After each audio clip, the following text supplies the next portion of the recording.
mga kabeshi, may papakita po ako. Kagaya po neto. Kagaya po niyan. Nag-beach po kami niyan nung birthday po. Dahil po sobrang ganda po dyan. Ang ganda-ganda po. Walang kadumi-dumi.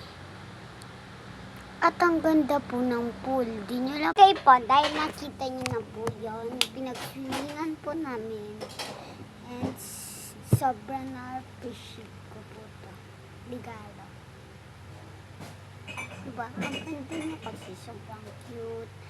And sana po panoodin niyo po yung full video na nakakatawa po.